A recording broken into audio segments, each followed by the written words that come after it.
Welcome. Good afternoon, everybody. Yes, it is 5:35 here in Prague, and we're starting with this event on Europe and defense and our security. My name is Christian Mijnsma, and I am the thematic communities coordinator at Volt Europa.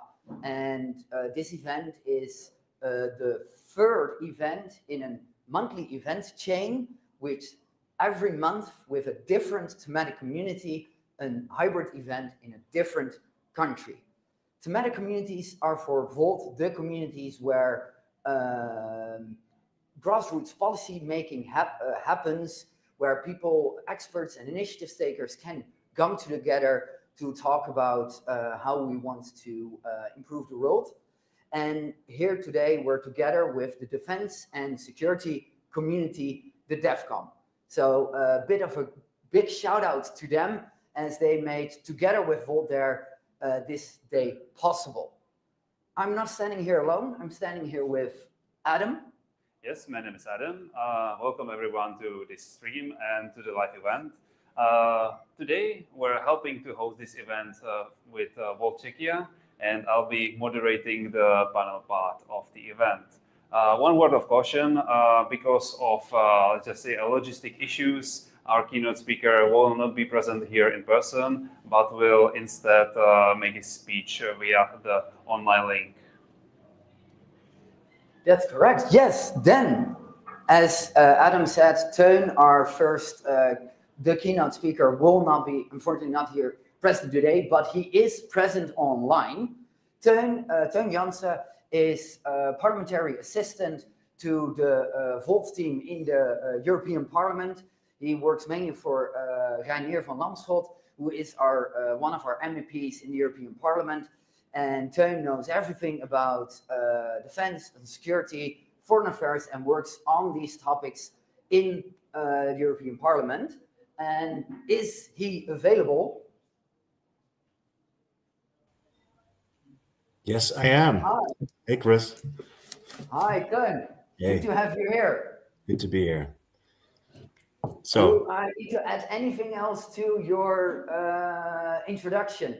I don't think so. And I guess tonight is not about me, but it's about European defense and you guys. So happy to kick it off. So, Chris, you said that I know everything about European defense. That's not exactly true, because there is one thing, subject area in European defense called military mobility.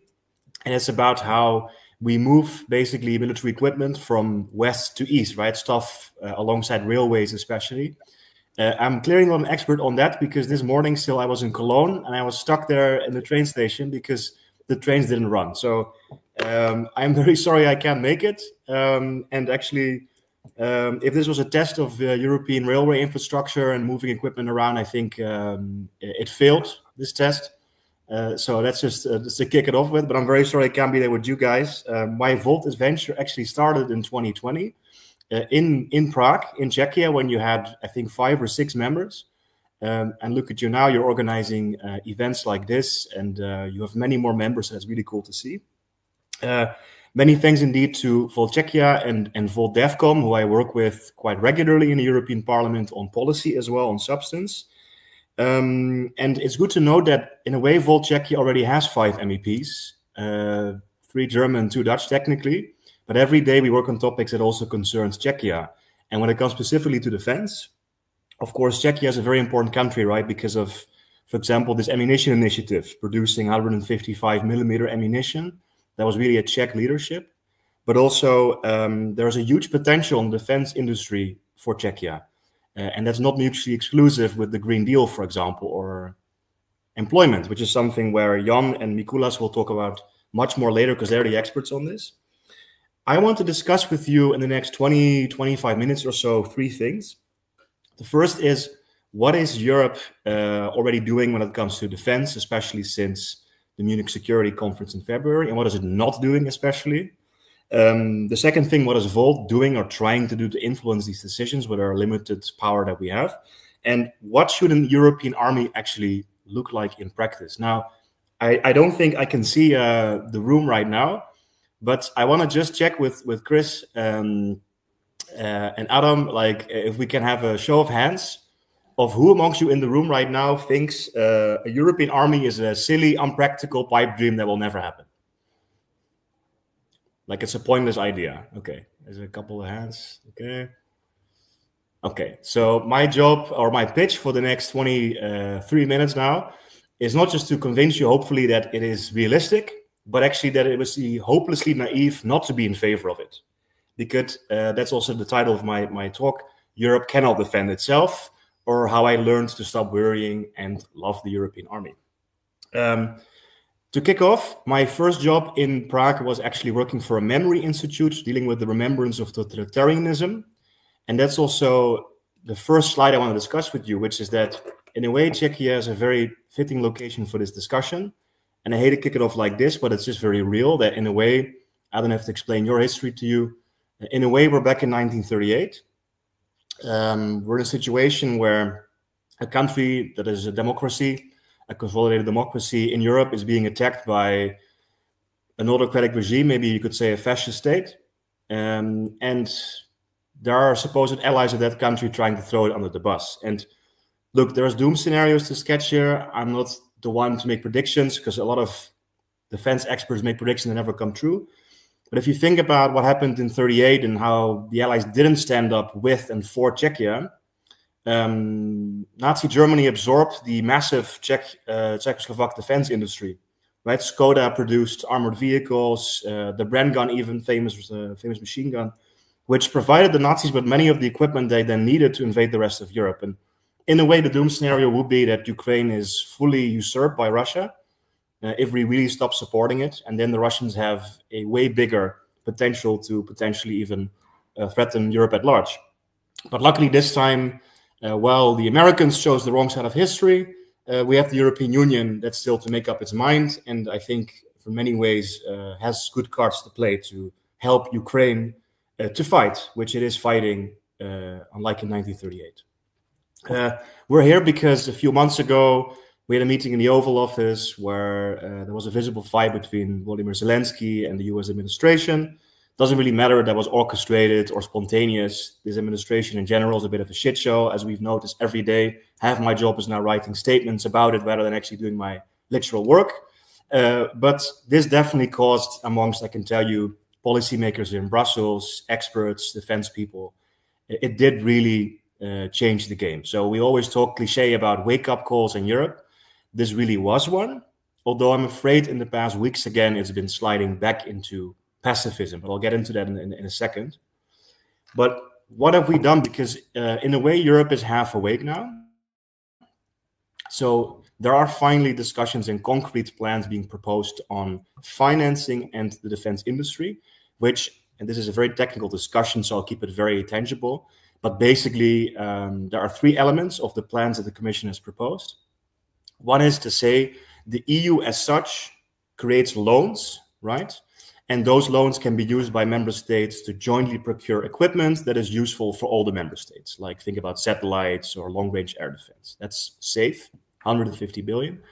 It's 650 billion estimate, because it's an estimate, of member states themselves nationally being allowed to spend more money, which otherwise wouldn't be allowed under the EU's debt and deficit rules. And it's finally basically reforming the way private capital works in Europe, so we can invest savings in defense projects, not just in dual-use stuff, but hard defense projects, and also for the EIB to do more and reallocate some existing money that we've used for the cohesion funds, for example, which we'll get into later as well, I know, and also the COVID recovery fund, for example. That was a big step, but it was not good enough. The second big thing is that Germany basically announced a temporary, partial reform of their famous debt brake to invest at least 500 billion in defense. And if Germany moves, Europe moves in many instances, especially on defense. That's a huge, actually, change that we don't talk about enough, I think. And then finally, there are some initiatives, many jargon. Brussels loves its jargon, right? I'm not going to read them out, but it's basically initiatives set up to incentivize countries to procure more together. So, for example, ASAP, it also literally means as soon as possible. In the spirit of it, the Act in Support of Ammunition Production says we need more, basically, shells for artillery, and Europe will pay upfront for the costs of the administration of jointly procuring it. So it's just incentivizing it. But there's no discussion, and it's been mind-boggling to me because I've only been working here for 7 months, and you know, I'm also like a rookie in a way still. It's been mind-boggling to me how little discussion there actually is about the more fundamental problem, which is Europe doesn't have the mass in the field and its own capacity to deter or defend against Russia in the worst-case scenario without the US. And we need to do that within the next 5 years max. But there isn't really any political discussion about that.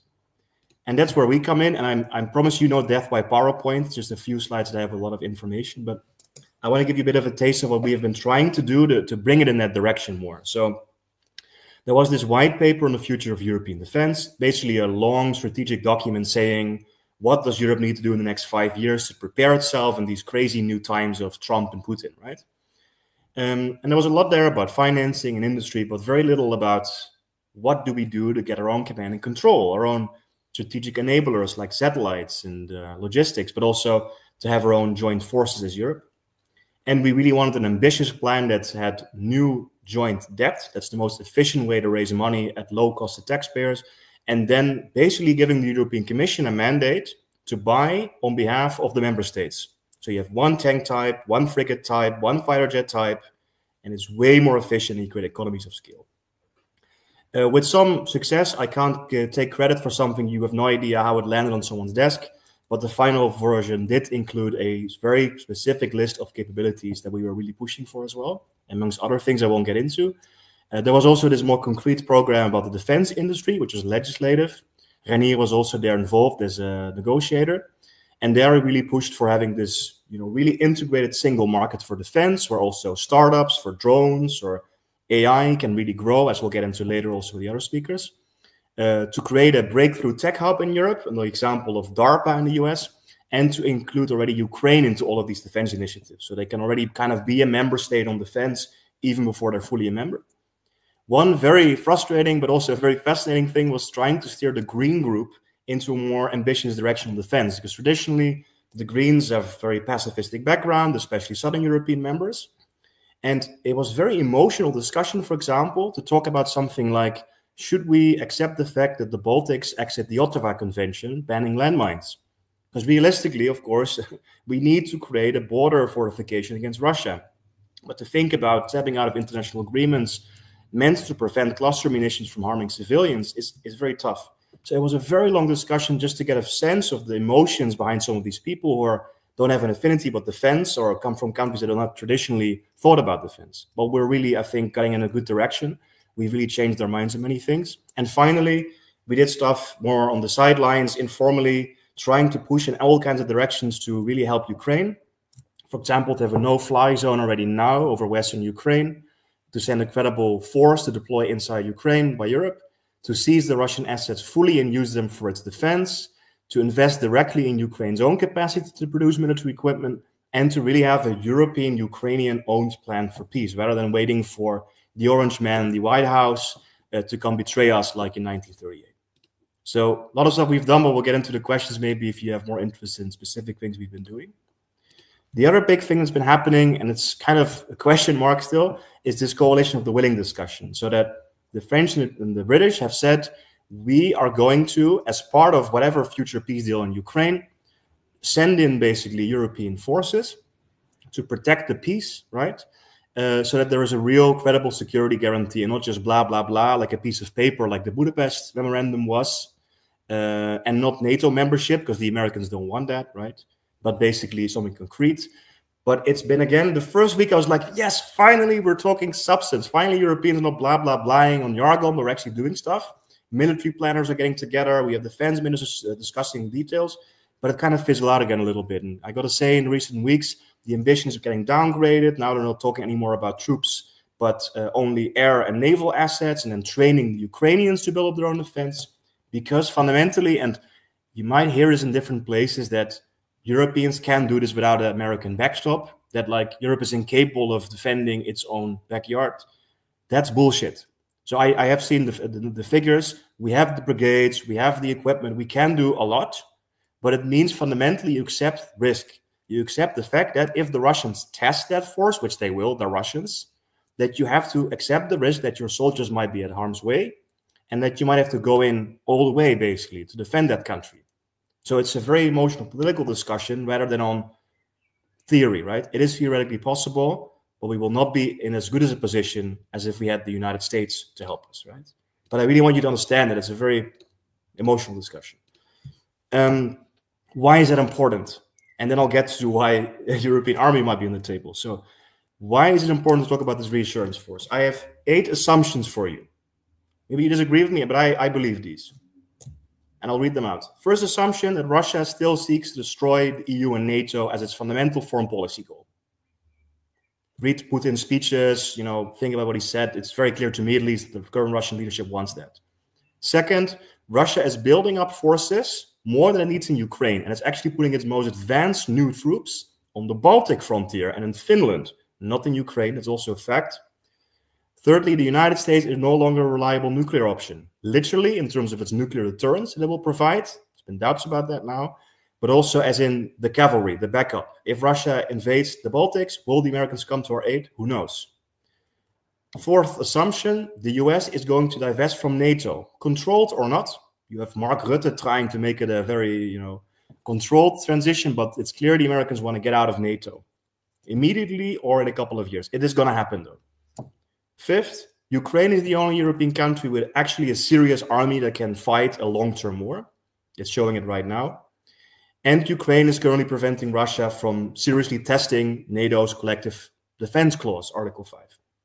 Because only Ukraine is keeping a lot of these Russian forces in the field right now, bottled up in Ukraine. Seventh, Europe then, therefore, needs to be able to deter Russia itself at the latest by 2030. Because that's the timeline we're talking about. There have been Danish intelligence assessments saying that in 5 years' time, the Russians will be able to have a large, full-scale war with Europe. That's just a fact. And the sixth is that while Europe is rearming, it's not actually talking about that. It's not making plans to put us in a position that by 2030, we can do it ourselves. So the bottom line is, sorry for all these points, but I want to lead you here mentally, right? That if Russia tests NATO or the EU's mutual defense clause today, or even in 5 years, and the alliance fails to respond, then NATO and the EU are dead. Because why would you, as Czechia or as Denmark or as Portugal, listen to the EU's rules on climate or on consumer protection or on healthcare if the Union is not willing to defend you against foreign aggressors? It would practically be dead, right? That's just a fact. And I give you a scenario. So there is this Russian theory of war called escalate to de-escalate. It might sound paradoxical, but that's their doctrine. Let's put it like this. There will be some kind of ceasefire or the combat will grind to a halt in 2025 in Ukraine. Whatever it is, if it's a ceasefire, Russia will just rearm to go again. That's what the Russian doctrine is because, as I said, point one, they want to break up Europe. Secondly, they will just use that time to reconstitute forces and generate more mass, to build more brigades, basically. And if J.D. Vance or another Republican wins in 2028, it's worse than Trump because they're actively against Europe, not just, you know, indifferent to it. And then the Russians, and this is being gamed out many times, right, in wargaming, they can simply take a small border town, think Narva in Estonia, which is majority also Russian-speaking, and they have Russian citizenship, a third of people there. They walk in with a couple of thousand people, seize it, and say to NATO headquarters, okay, we're here now, this is now a Russian town. If you respond, we will use our nuclear arsenal. That's not a crazy scenario. That's the doctrine. Escalate to de-escalate. And their thinking is then, if the US is then unambiguous or refuses to respond, what will we do? Because there is no alternative setup in Europe for a collective defense. There isn't. We have things in theory, but they've never been tested. So that's exactly the scenario that makes it necessary to think about a European alternative to this. 3 concrete problems. Problem 1, why don't we have this European alternative? If today the Russians invade Estonia, then the Supreme Allied Commander of Europe, Mr. Cavoli right here, an American staff officer, will get a phone call and he will hear this and he will ask the American president, do I have the authority to respond? Because SACEUR is the commander of NATO, but also always of the United States Army Europe. So without this person to give the green light, there is no collective response. So if he calls the American president, he's like, I need satellites, I need brigades now to be shipped over to Europe. And the president says, no, there is no NATO response. Second problem, Europe doesn't have this kind of capabilities that the Americans have, like satellite systems, intelligence, surveillance, reconnaissance. Think about logistics, refueling also, but also long-range strike and long-range air defense. We don't have that. So if the Americans don't help us, we're screwed. We can still fight a war, but it will not be the kind of war you want to fight in your current doctrines, right? It'll be very hard to commit to something and accept the amount of casualties you'll have to fight. So we don't have those things, and it takes 10, 15 years to produce them. It's a hard limit to producing them. And the third problem, this is maybe the most important one, and it's the least discussed. There is a simple mathematical problem. So as a whole, European NATO members have 50 combat-ready brigades. Brigade is like 5,000 troops, right? Ukraine has 100. Russia has 200. Okay, the Russians sometimes use mopeds in these brigades and jeeps from the 1950s, but they have mass, right? Doesn't matter if they're high quality, they have the troops in the field and they have the ammunition to sustain a long fight. You need at least 2 brigades versus 1 to be able to defend against an aggressor. So we don't have the capabilities to do this. So that's why Ukraine is so important. They're holding the line exactly because of this reason, because of the mass. And only so far Sweden and Finland have announced that they're creating additional brigades in the near future, which makes sense because they also recently joined NATO, and these are very clear-eyed countries. They're on the border with Russia in a way, and they have this concept of collective defense and sort of total defense of their societies also, right? The Finns have pre-rigged their bridges, so if the Russians invade, they can just put explosives in those pre-rigged places and blow it up. It's a very different kind of mentality than, at least from the point of view of a Dutch person, that we have. So we don't have the brigades. And that's why I bring you there mentally, so that this is why you need to discuss about something like a European army, whatever that means. It doesn't mean that you have a private with a European flag on his shoulder, listening to orders from a German person who is the sergeant, who gets his orders from a French person who is this lieutenant. No. But it means that you organize your defense collectively, and not just in terms of your financing and your industry, but really when it comes to your forces, right? So that's 3 things, and I won't go into them in depth. What it basically means that you need to be able to, that NATO can function without America, so that you don't need to rely on that phone call with the US president, which is a long, long shot to be able to build this. It'll take a long time, but that's what we need to do. You need to exercise yourself so that you can create your own collective defense as Europe, independently from NATO's Article 5, because theoretically we have Article 42.7, but it's never been tested this way. We don't have military exercises of European forces, right? Secondly, when you have that command structure, you need to have the capabilities to be able to defend yourself properly, right? So you need, what I said, those strategic enablers, those complex systems that a single member state can't have. But also, why don't you standardize your defense equipment? Just have 1 tank type instead of 17, which we currently have in Europe, and jointly purchase it like we did with vaccines and with gas. It's been done before, we can do it again, but for defense. And finally, because we need mass, we need 50 brigades. The most efficient and quickest way to do that is to do it together through Eurocorps. So national member states have their own brigades, but they pool them together basically in joint forces. So that in the long run, you work towards something, it's very technical, call it the 28th regime. It's basically that you have an additional layer that is the most high readiness for the EU as a whole to respond to incursions, for example, by Russia. So you build towards this European army. I'm getting to the end. So what does that look like concretely? And we can discuss that later, and I have some resources that I can share, but what we envisage, it's pretty simple steps. So we have that gap. We need 50 brigades. That's around 250,000 troops. Small countries can create their own complex, large-scale units. So the best way to do it, in the quickest way, the most pragmatic way, is if you pool smaller member state units, like up to a brigade, together under a European, basically, structure. And that European structure would have its own European staff officers, its own capabilities, and its own, basically, rules of operation. And you can put it permanently somewhere, maybe in Poland, in Eastern Poland or something, in Romania, and they can just exercise there regularly. And that way, you can build towards something that eventually might come close to that, whatever you want to call it, European army. And make no mistake, this already exists. So NATO already has multinational corps. We don't really talk about that often, but basically the system is already like that. But the only difference with the current reality will be that then we don't have to rely on an American president to pick up the phone and give us the okay, right? We can do it ourselves then. So finally, and that's what I close off with, at least the way we see it as Volt in the parliament also, a European army is in a way naive to be against. Because if you have that timeline in mind of like 5 years maximum and the scenario that Russia might use to test us under this unreliable US administration, you need to do it as quickly as possible. You need to generate forces.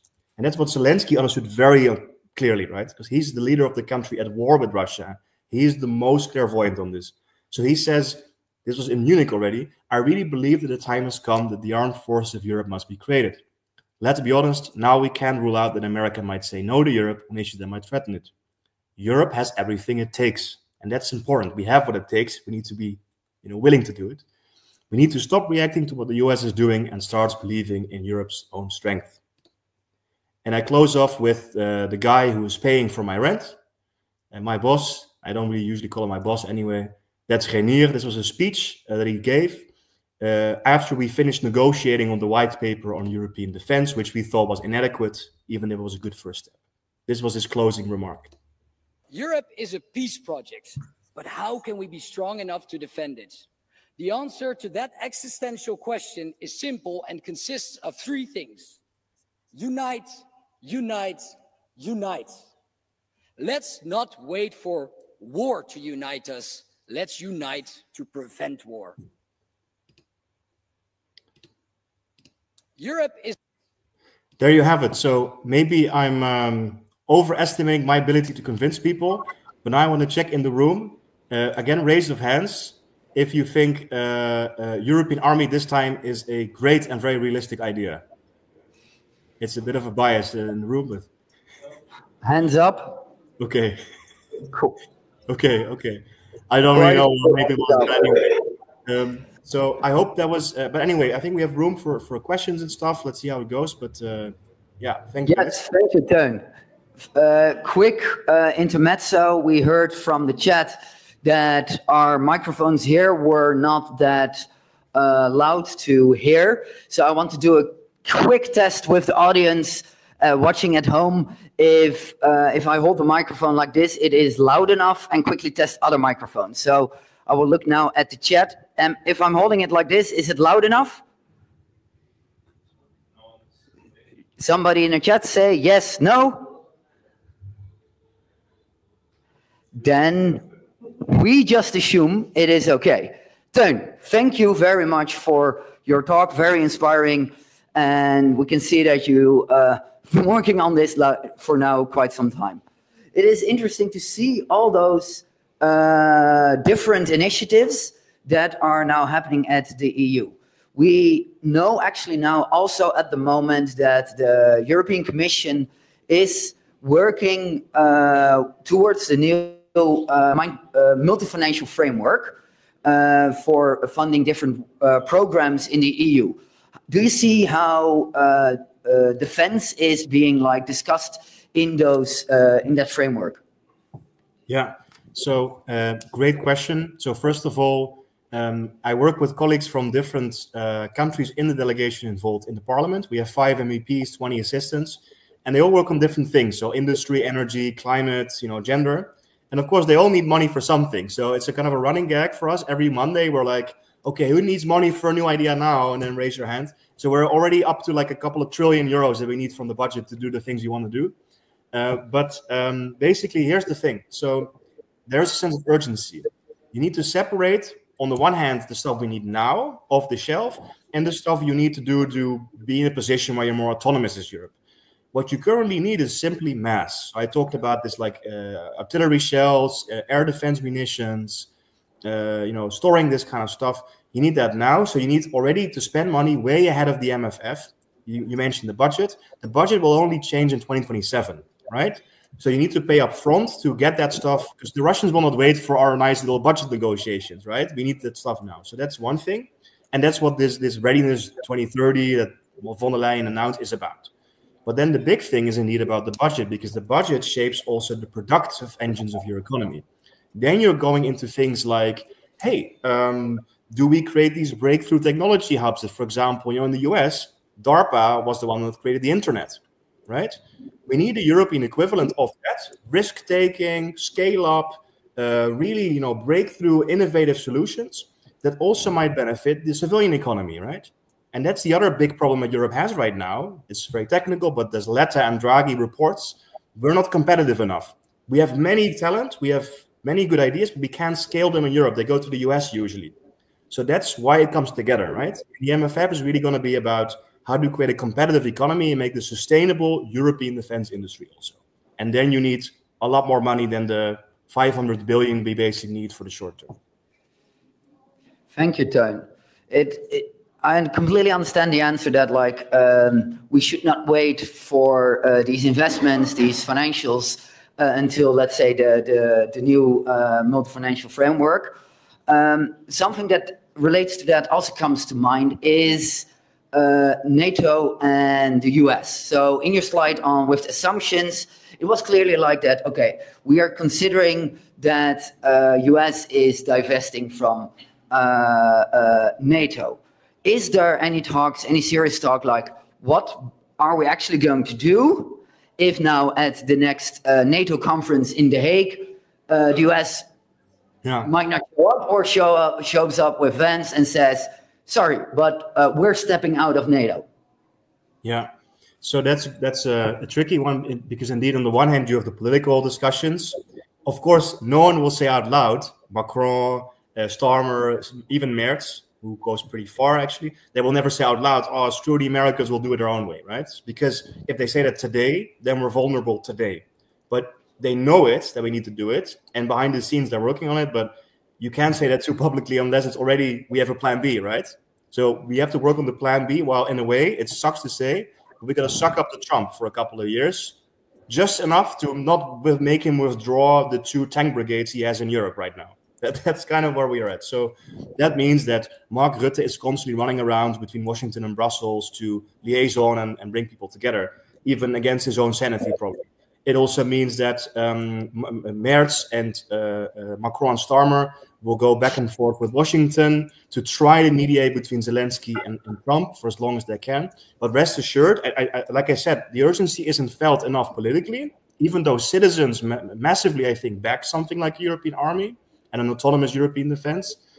But there are serious people in defense ministries in Europe working on this and creating especially a plan to basically take over NATO and make NATO more European, with the Canadians, with the British, with the Norwegians.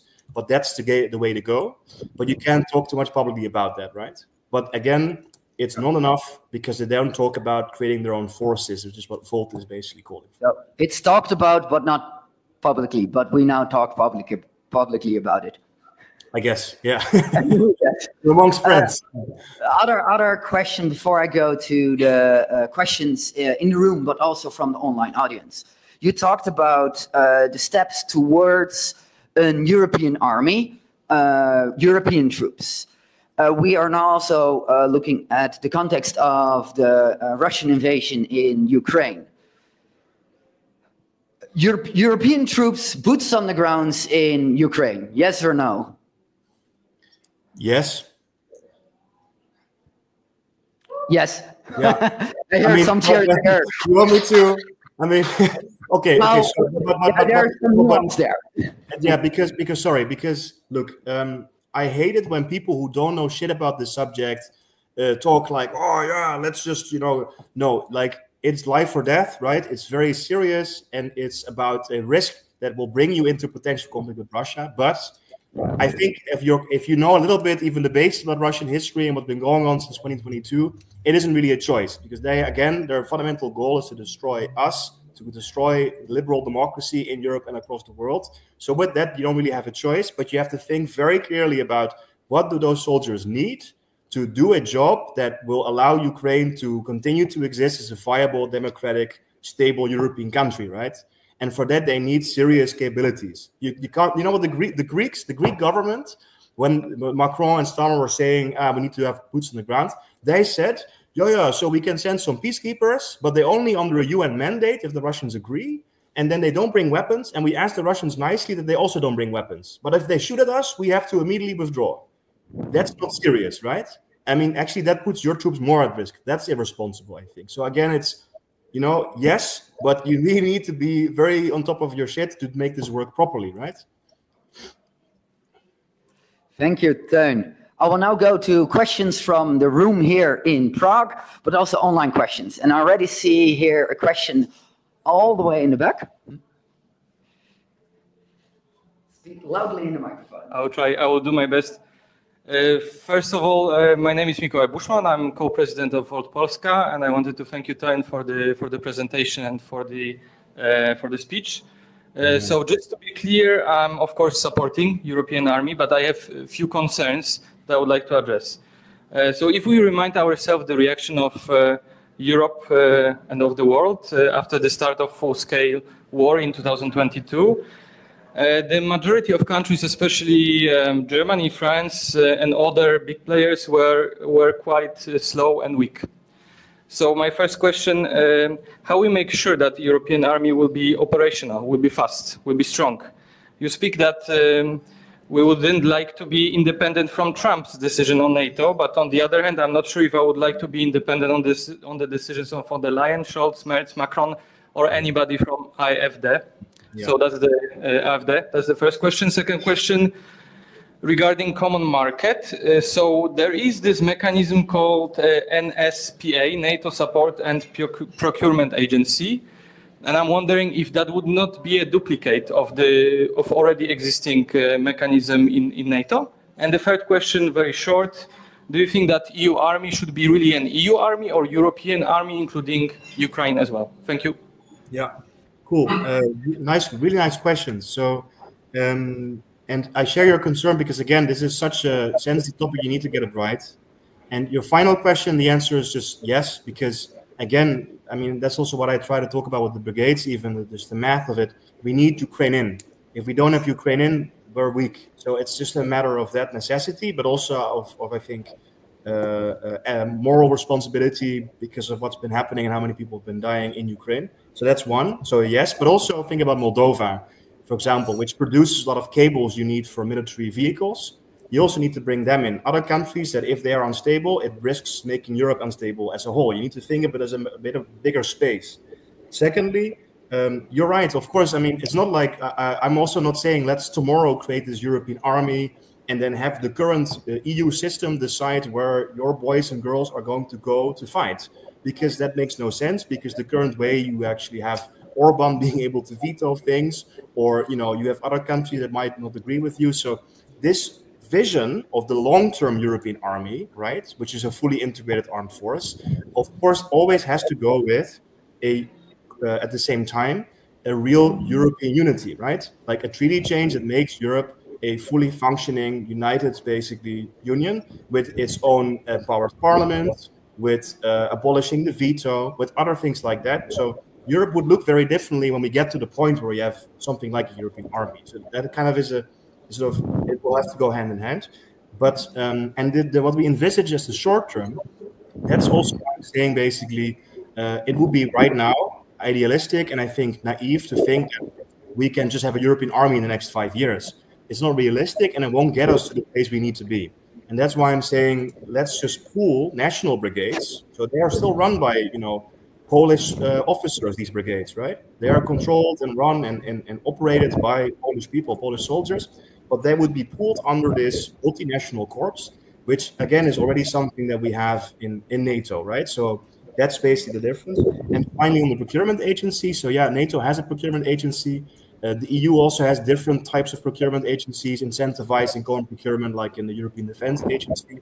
The fundamental problem is it's intergovernmental. So the targets what we need are created together, but then there is no central institution saying, okay, great, Slovakia, I need 20 fighter jets, Malta, I need 5. Let's pool this and purchase on behalf of you. That would be the most efficient solution, and that it doesn't exist yet right now. And considering the urgency of the timing, that's what needs to be done. And I'll leave it off with that, because there's also a great research by Breugel that goes into that, that actually proposes this. It doesn't just come from me, it comes also from the expert community in Brussels. 3 questions answered. Let's go to hopefully another person, not immediately with 3 questions, but we like the questions. I see that we had 50 people watching online, and I think there's probably also some interaction there. So Bodan, is there an interesting question online for Teun? Thanks a lot, and I'm actively want to thank people for coming online and for engaging into meaningful conversation and discussion there. We truly appreciate you, and I very actively encourage you to join DevCom. So the question from the online, which I picked for you, Teun, is also about the national armies, because I think people in the chat are really concerned about it. So could you elaborate on it? So the question is, how can the EU ensure democratic control and accountability over potential European military force? Who decides when and where it is deployed, and how are national interests balanced? Thanks a lot.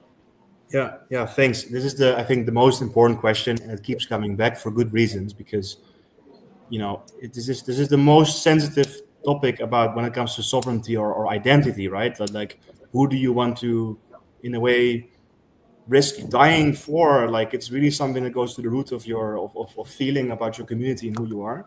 But that's, again, I think that the separation of 2 things being, one is this long-term vision of you get to a place where Europe looks very differently. Europe is, in a way, federation with a very different looking power structure, where you vote for someone who is empowered to make decisions in Europe for you directly, not in the current way where you have a council with all kinds of intermediaries, where it's not transparent, it's not accountable, it's not democratic in a way, the current setup. This will make it more democratic. And I'll give you a counterfactual.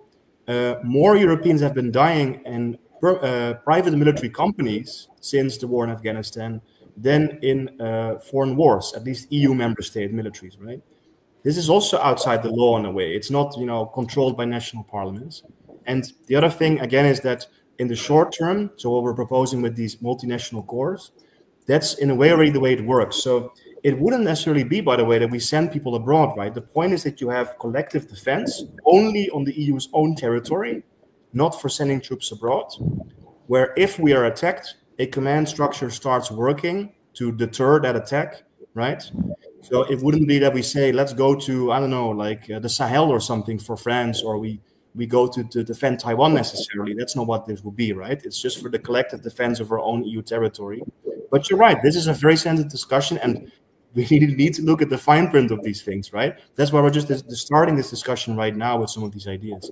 But that's what I wanted to make clear, that the short and the long term are kind of different things. Thank you, Teun. We're getting more and more questions, so I'm going to another question here in the room.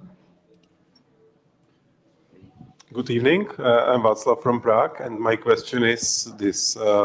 So the US is providing one essential thing to the NATO, and that's the nuclear arsenal.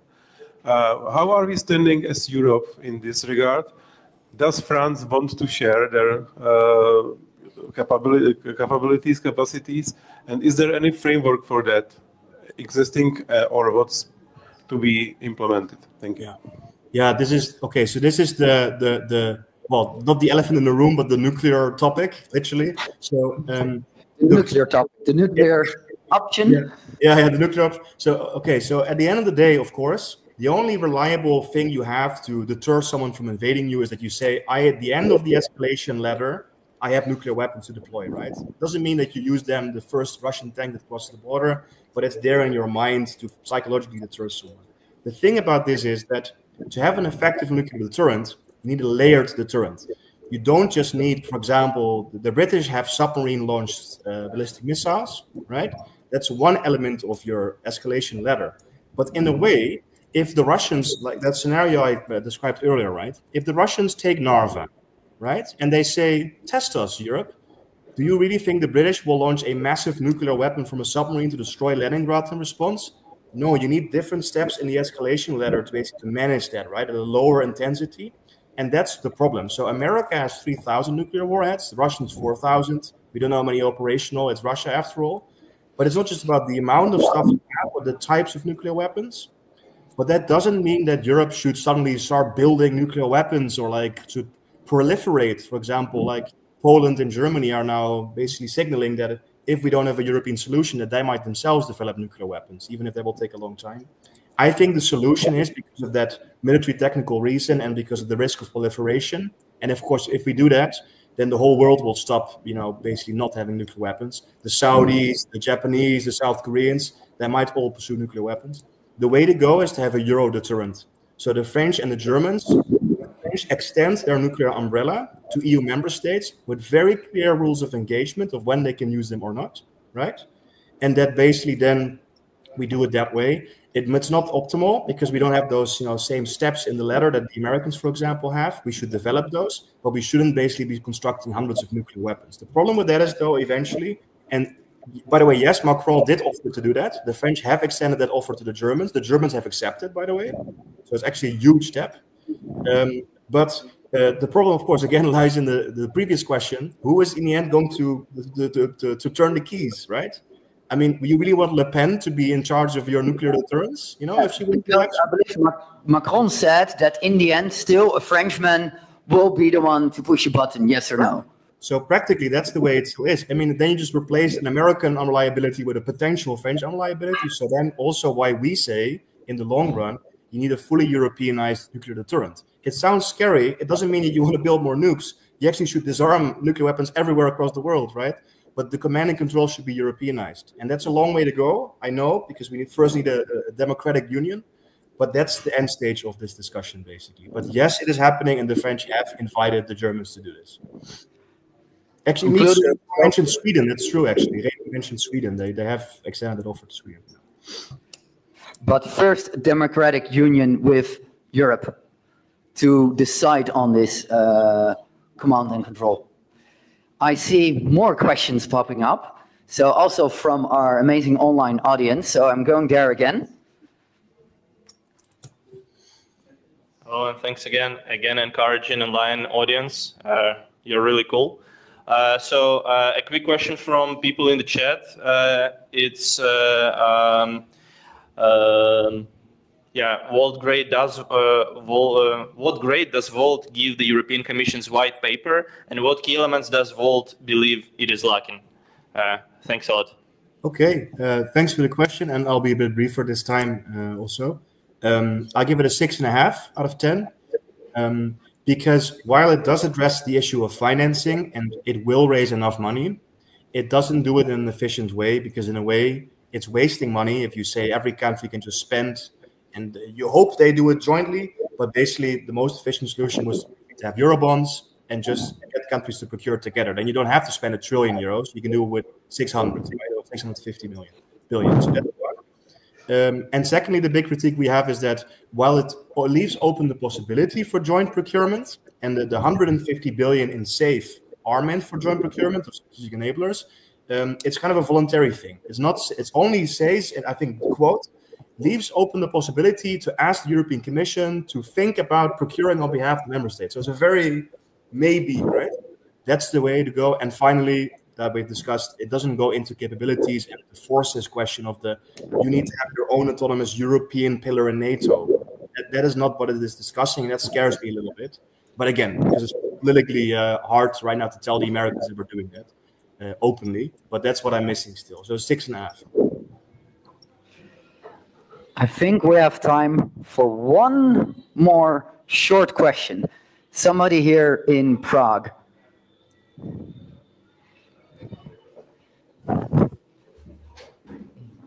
Yeah, my name is Yuri. I'm the Volt guest. I have some kind of provocative question. Nice. It's like everything what you said, like your proposal, like about European army, it's like great. I will write down and in my Christmas list. But let's imagine that I have Trump disease, and I don't believe in Europe. I don't believe in European unity and European army.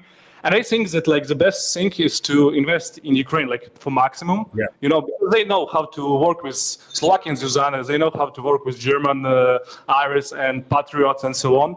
And instead, in the same time, just focus on more on technological, more on artificial intelligence, more on satellites, more on cyber security. Because right now we have like full offensive of Russia, like in the cyber, field on the European Union? Thank you. So great final question. I think I like provocative questions also. Look, there's different things here. One is that, of course, you cannot expect every country to do the same thing. Why?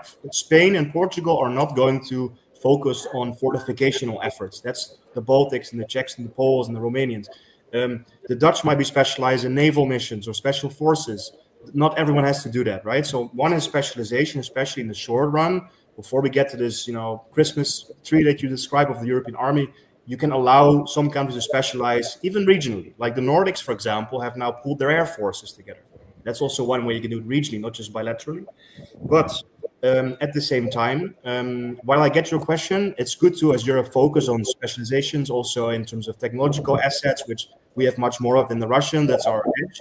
But in a way, we still need mass because, again, the Russians are building most of their new advanced units, not in sending them to Ukraine, but stationing them on the border with Finland and the Baltics. So we need to have a response to that. It's not just about countering drones or countering cyber. It's also still about that mass issue. And finally, on tech and cyber, and I would love the other speakers also to go more on that later. But there's one indeed fundamental thing, which is like drones.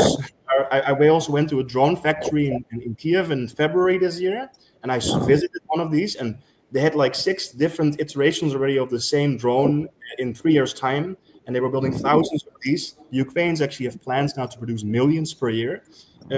Currently, the Russians and the Ukrainians are the only armed force in the world with experience and mass of using drones. If the Russians would just basically use drones to sabotage any European NATO members' energy infrastructure, we could not defend against that, right?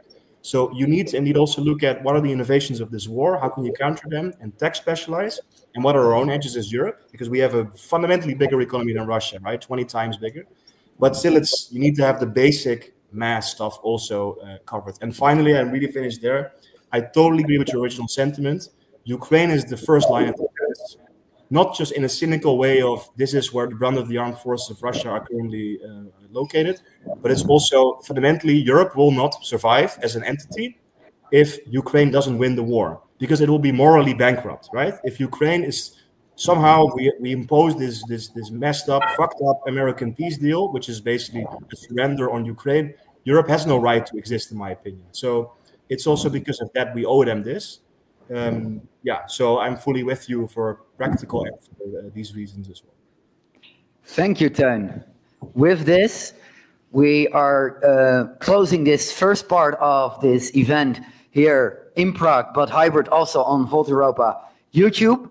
And again, Teun, thank you for joining us online. We know you had your troubles with the train and yes, are a bit, not jet lagged, but train lagged. And hope to speak to you soon. For the audience here and the audience watching at home, you might have seen three empty chairs here. This is a teaser for the second part, which is an amazing panel with 3 amazing speakers here live from Prague.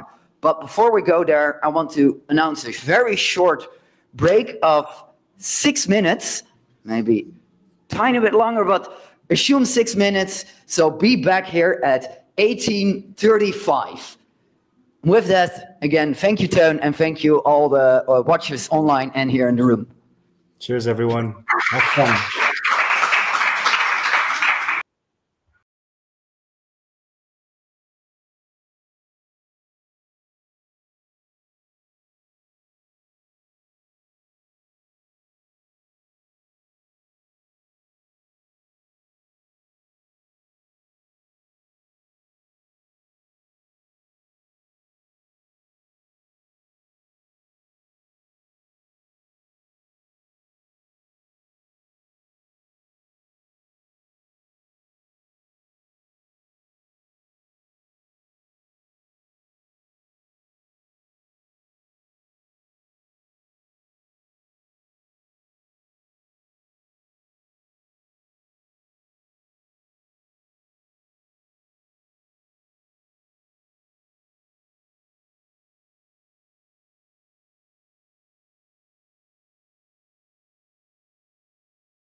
All right, so welcome back after our short pause, and now we will continue on with the panel discussion. I'm hoping that the audience here in Prague will sit back to their spaces and we can continue with the program. So, first of all, let me introduce the panel to you. So, first on my left is Valerian Ižík, who is the co-chair of DEFCON community, and will bring a combination of Ukrainian perspective as well as the spillover to the European communities in defense.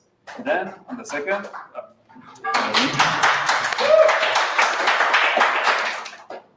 second on my left is Jan Schneider, who is Director General on the Ministry of Regional Development, and who will bring a more localized perspective on the arms development and funding with combination of regional development and those direct investments. And then finally, the third on my left is Mikuláš Peksa, former member of the European Parliament and current co-lead of the policy team of Volt Czechia, who will bridge those two perspectives towards both the Czech perspective as well as the European, as he mentioned in the European Parliament. All right, so let me start by letting each of the speakers introduce themselves a bit more and bring in their perspectives. So, Valeria, would you take the floor? Yes, good evening, everyone, and I'm very happy to see all of you here, and thanks for choosing being here instead of, I don't know, binge watching Netflix or being outside because the weather is nice. It already puts you in top 10% of Europeans who actually care and who already put deep thinking into what's happening in the world and in our continent. And it already puts you ahead of those people who think that peace is a given, like Wi-Fi. But just unlike Wi-Fi, we don't get the notification, right, when something is deteriorating. And what's happening now in Europe, and which started in Ukraine, is that it's slowly deteriorating without proper, proportionate response. And it will get even worse. I mean, I don't have to bring it as some sort of news to you. If it's not stopped, if there is no, if there are no people who actually do something, act upon the political changes in the US, in the European Union. And I just want to bring a few examples that are particularly familiar for the Czech audience to just give you some sense of this historical high point that we are going through now, and which already happened so many times in the past, but we seem not to learn our lesson. So I think that the name of Jerzy Spodebrat is familiar to most of the Czechs here in the audience, because he was actually one of those men who created the whole idea of unified Europe back in 15th century. And for him, it was clear that if you have an Ottoman Empire knocking your door, what you do, you actually unify people around you, and you say, look, maybe we stop fighting between each other and address the real threat. Yeah, and here we are. We arrived to the point, the European Union was created. And the problem is that at some point, it got comfortable. It got too comfortable, to the extent that the news are not touching people here in Central Europe or in Western Europe anymore. And the same situation, we can again go back a few times, a few more historical events ago. The first one in 1968. People were also too comfortable, and they missed the point when the Soviet tanks were rolling into Prague. And the second most recent event, also for Czechs, it's forgive me if my pronunciation is wrong. Verbetice. Verbetice. Verbetice. Right. The event of 2014 when the Russian Special Intelligence Unit blew up an ammunition depot. And when I checked what was actually on the top news in Czechia on that week, you're going to be surprised. It was outrage about airline baggage fees. So it went completely under the radar, and that's happening again. And it happened back then in European soil, not in Ukraine, and still we don't have the proportionate response. And basically what we're trying in Ukraine, bringing Ukrainians in the defense community of Volt Europe in different chapters, we try to bring this sense of urgency. Because the thing is that, remember how you treat any news from your doctor, right? Until you have, okay, now you have diabetes, you're not going to treat it, right? You're going to, okay, it's going to take some time. I can still, you know, drink Coca-Cola from time to time and have the whole bar of chocolate until you have this diagnosis that you actually have diabetes. We Ukrainians just try to bring this sense of urgency to you while we cannot fully transmit what we actually feel, being there on the missiles, being there with our families, and trying to do something for you here in Europe so that you don't experience the same things that we do in Ukraine. So basically, if I can just quickly introduce the defense community, what we're doing there are three main topics. It's command and control, armed forces cooperation and integration, and resilience and whole society approach. If you feel like something speaks to you, some of those topics, we really need passionate people in defense community from all over the European Union to provide advice to our elected officials. That's basically why we're so different from any other party. Ask EPP or Renew or SND if they have communities who through the bottom-up approach provide their comments, their recommendations. It's ridiculous. It's not happening in Europe. What is literally the only pan-European party who is doing that? So why not using this opportunity and to build your expertise? Because honestly, let's be very honest. If we don't put enough energy and expertise in defense, soon we will all have to be experts in defense because it's going to be inevitable to understand what's going on. Now I have luxury to still be an expert in Ukraine's reconstruction, to play with all those sustainability, environmental standards. But I understand that all my friends are already in defense. And they're like, Liara, what are you doing? Because I'm also one of those people who basically probably is still too comfortable. And I really urge you not to anymore. All right. Thank you, Valeria, for the entering speech. I was actually planning to give you one question before we continue on with the panel, but it was a bit longer than I expected. So I would instead ask first Jan to give his perspective on this topic and on the issues that are actually plaguing us as a whole at the moment.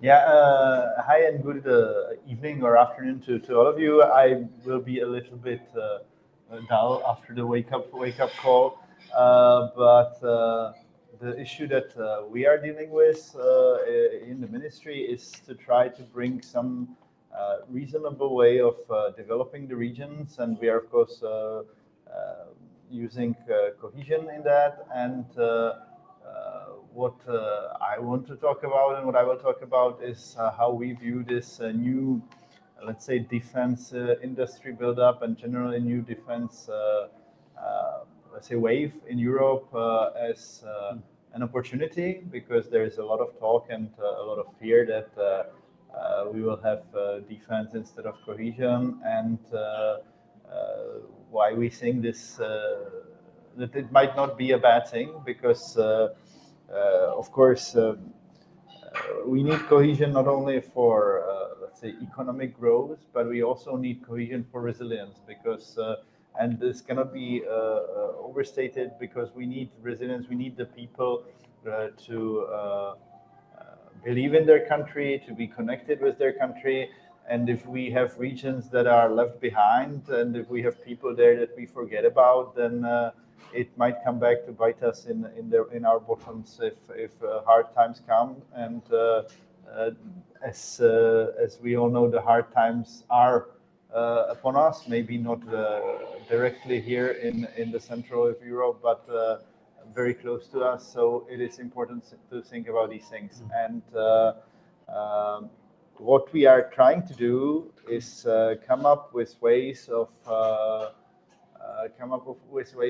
using this new opportunity of defense buildup to actually strengthen the regions which we are having trouble strengthening through traditional means and through traditional cohesion. And perhaps we see an opportunity of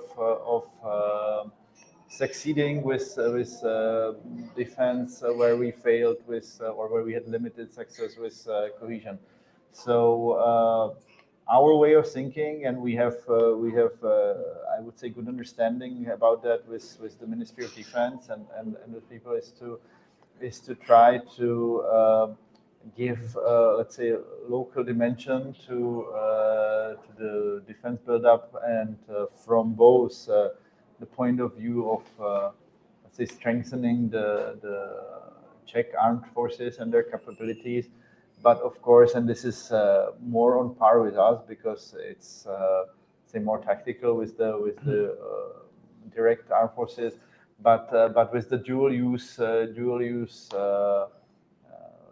industry in industrial sector. And it's not only about building sturdy bridges, but also about technologies.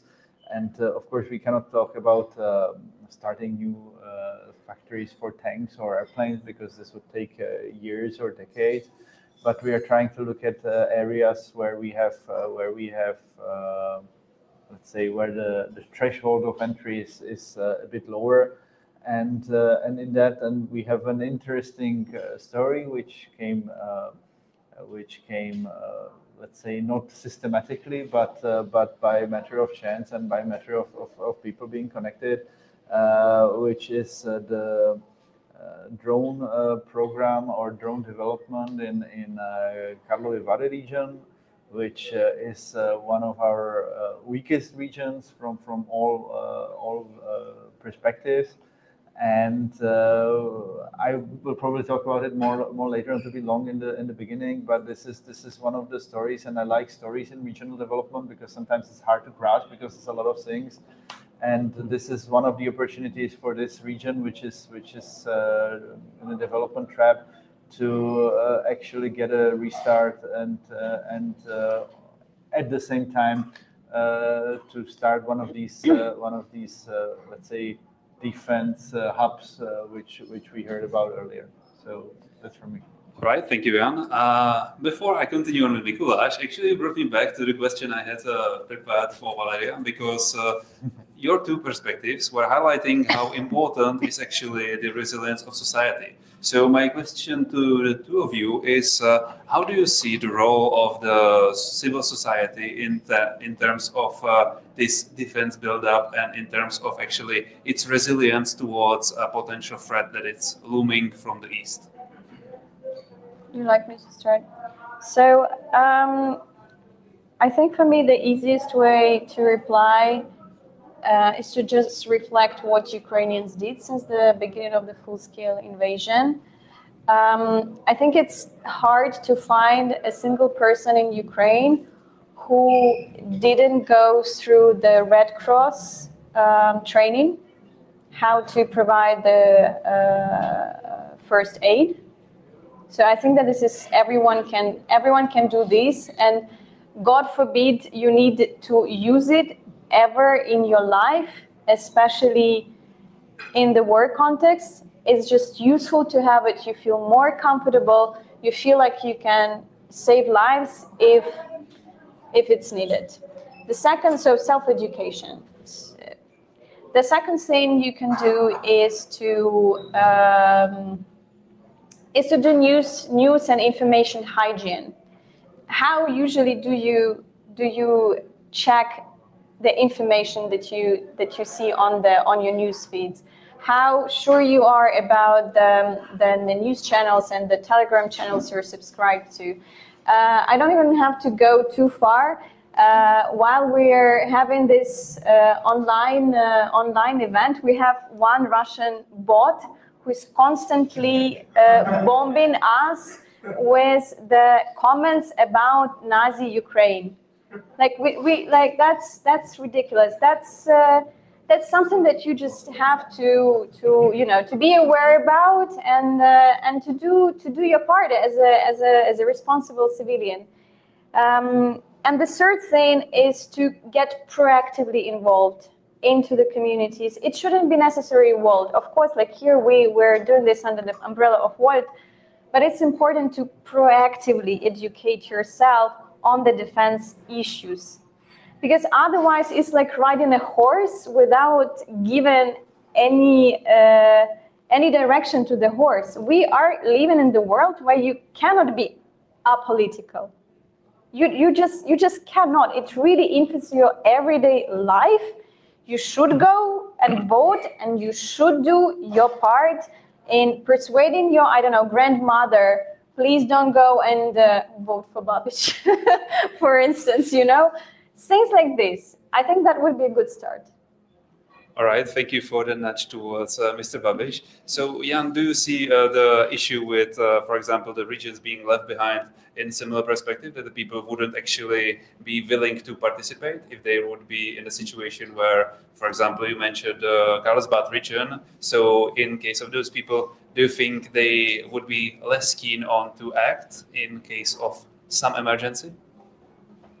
Oh, that's a tough one, and I would not want to go into the psychology of who and how would respond. But I think, and I might take a little bit of a different angle, because I think that and even in these times when really we have war on our doorstep, we have elections in the autumn, and there are political parties which are going with why should we invest in defense, and we need to invest in other fields, for example, housing. And yes, I am in charge of housing, and I know how big housing is as a problem. But I believe that what we need to do for the people to understand, and I think that was a big mistake with, or not big mistake, but we haven't done that by with Green Deal, for example, which also is something that should bring us resilience, and just the communication about it was not aimed this way.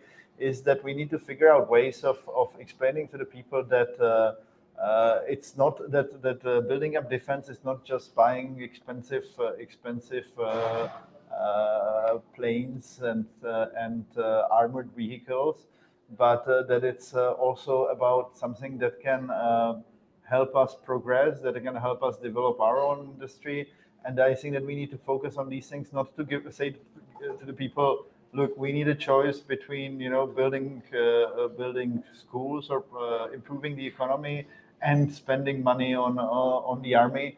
And I think that's very important to think about ways of doing this smart, so of achieving both things, and of explaining that to the people, because, and of course there will always be a part which will not agree.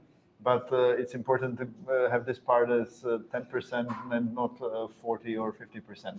So I think that we need to talk to the people with some sense of not making them stand between blue pill or red pill, but to give them a solution which brings both. And I believe that in this field it is possible. We are trying to do that, and that's the important part, to have the people on board, because you need to have the people on board.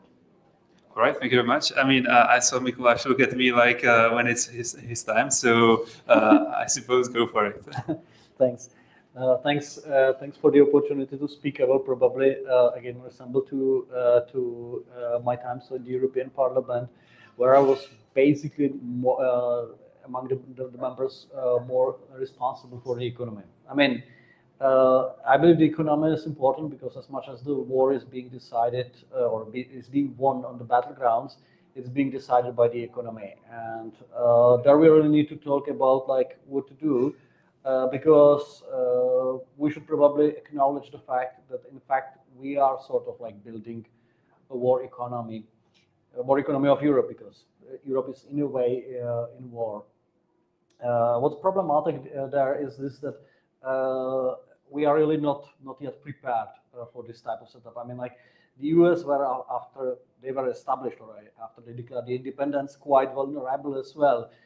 Just like some 13 years after the establishment of the US, they kind of like recognized that it would be useful to have sort of like a federal government with proper resources and ability to defend the country itself altogether. And that was probably the moment where the respective member states of the United States of America finally decided to work together and build something together. I mean, in that sense, they have really like made a big step forward. If you look currently at the US, some 26% of the GDP of the United States is being spent by the federal government. So, in fact, this is a pretty nice budget to work with when you are talking about how to build up a US Army, US Navy, and so on. I mean, like, this is possible. You know what? If you look at Europe and you discuss what is currently the budget of the European Union, of the European Commission, it's some 1% of the GDP of the European Union. So, in fact, European Union is just some tiny layer on the top of the national state economies, where there is really like lacking the financial leverage that is needed for executing its decisions. I mean, it may sound surprising. If you look at the respective member states, usually they are spending 40%, up to some of them up to 50%, like France, which is the most extreme, of their GDP for their like budgetary sources. So I mean, like they are quite like capable in doing that. Just they do not combine their respective resources, or they do not pool their respective resources all together. I think this is quite important to stress, because when we are talking about the budgets, there it starts the right political decisions. I mean, like spending money is one of the most important executive decisions that are being taken in the public administration of whatever type. I mean, just as an example, there was this ammunition initiative of the Czech government mentioned. Well, I like the project, I like the idea. Just I'm a bit concerned about the fact that sometimes bumps in the media, the Czech media, articles questioning like how much money are being used to actually buy the respective ammunition, and what is the real price for delivery to the Ukrainians. Because what shall be mentioned is that not all this ammunition is being produced in Czechia. Quite a big chunk of it is being delivered from other countries outside Europe. And I mean, like there are certainly like speculations about like what is the involvement of some people who are close to the prime minister, and what are the relations with the company that is actually organizing the deliveries. It's all tricky. I mean, it's tricky because there is a huge amount of money that is in debate. Yeah, and there is the problem. When we are talking about common European defense, we are talking about relatively big amounts of money that are being still distributed or organized by the national parliaments. And then it very much depends on the will of the respective defense ministers or members of the national parliaments that are in question, that are debating it. And when we are talking about common European defense, in fact, we don't have a single point of failure where it could fail. We have like 27 single points of failure, because basically each and every parliament can decide to either block money or block the respective military support that is expected to be delivered. I mean, like this is a real problem. Without that, speaking about Europe, its economy is huge compared to Russia. I mean, Russia itself is roughly comparable to, let's say, Italy or maybe Spain, but combined Europe is way bigger economic powerhouse. The problem is lack of our unity. When we are talking about the budgeting in Europe, the problem is, as said, yeah, most of the resources are being debated on the national level, but even those which are debated on the European level are controlled by, let's say, pretty deadlock procedure. I mean, basically, if you want to approve the budget of the European Union, you need a unanimous agreement between all the member states. And that's where we come to it. Even if we have money in the common pool, we cannot simply spend them for military, because there are some people saying like, I might need this money for my agriculture politics. Our former Prime Minister, Mr. Babiš, who has a big agriculture conglomerate, he's a businessman, yeah. He was very much expert in this type of field, but there are others acting like that. So that the problem comes, even if we pool the resources in this way, we are unable to really like channel them in the direction we would really like to, respectively, in the direction which is currently especially needed under the current urgency. So shall I somehow conclude it, and promise I will be shorter. I think what is really needed is to discuss both the militarily cooperation and unification of Europe, but also the financial or the economical cooperation. Because as much as we would like to be there, we are not yet there. All right, thank you. I mean, you just brought me to an interesting question, since you mentioned the 27 points of failure. And I suppose it's always about convincing those 27 points of failure that this investment actually makes sense. So how about, for example, the dual use of military assets, as well as like high-tech technologies connected to those military assets? Do you see that as a potential approach at nudging those 27 points of failure towards one centralized topic? Well, as much as I do not see the option to basically like combine the resources and pool them under the governance of the European Parliament, I would say, well, we have to go this way. As much as it is not ideal, we need to do that. The truth about the public procurements in the military field or defense field, let's say, is very much the nature of the problem. You are usually buying something which is technologically very advanced, and it's really hard to actually describe what are the needs and what are the legitimate needs for doing that.